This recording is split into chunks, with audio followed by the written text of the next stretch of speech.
The war opened up new opportunities in the workplace for women. Jobs that had previously only been open to men and required technical training and expertise were suddenly recruiting women. Flagstaff at that time was a small mountain tourist lumber town. They decided this would be one of the 16 new ordnance depots that they would build in the West. Route 66 served as a major conduit. Workers from all around could come into Flagstaff, they would go over the Arizona Divide, and they would just drop down into Belmont, and work was guaranteed. The project manager out here, a man named Captain Myrick, knew that labor would be at a premium. He knew that Flagstaff could not supply anywhere close to the 8,000 construction workers that were needed. So Captain Myrick said, we have got to go out on the Indian reservations and we've got to recruit Navajos and Hopis. Well, they approached the Navajo and Hopi leaders and said, listen, okay, now what if we built an Indian village on the Army base? And both the Navajo and the Hopi leaders, they thought that over for a few seconds. They said that would be wonderful. So for the first time in American history, a large group of Native Americans moved onto a U.S. Army base gladly. I work at Camp Navajo as an ordnance inspector. That's my title. I've been there at Camp Navajo for 27 years. I felt like I had a calling to the military. And I think it came from when I was a child. Here is my grandfather. He was actually the chairman of the tribe. To me, I've always looked up to my grandfather. He also served in the Army as well. I have always felt a connection at Camp Navajo because my people have been there.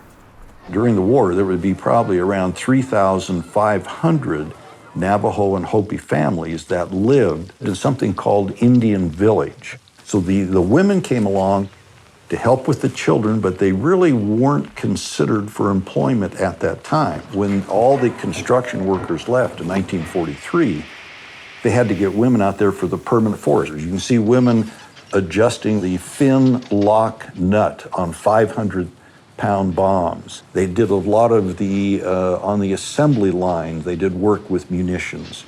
All of the information that had to be stenciled onto the green artillery shells was done by Navajo and Hopi women. They would take fuses down and they would drop test the fuse to see if it would explode or not. 1.3 million tons of munitions came in and out of Navajo Ordnance Depot. But the mission was to store it here until it was needed in the Pacific, and then they would ship it to Los Angeles or to San Francisco. The dangerous work at the depot, handling all kinds of ammunition from 50-pound bombs all the way down to artillery, took its toll.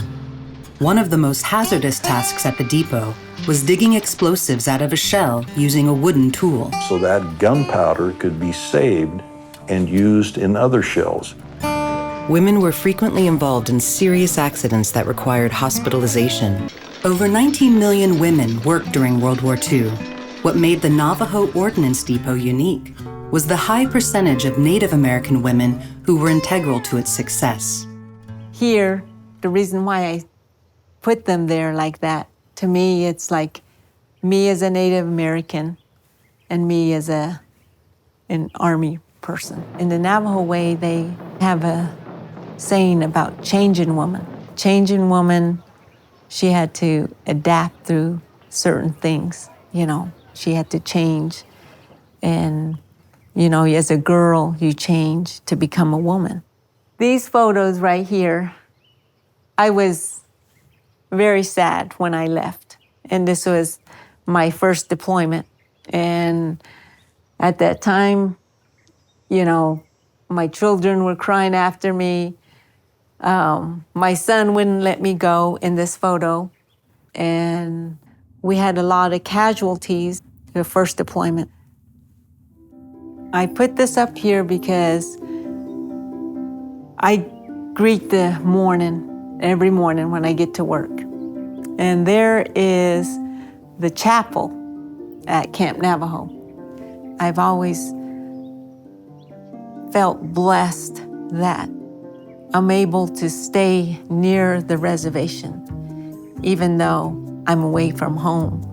And every time I look at the sacred mountain, which we call Dok-o-Asli, I've always remembered my prayers and always had that connection that I am home. Route 66 has opened the gateway to a lot of opportunities, especially to the Navajo reservation.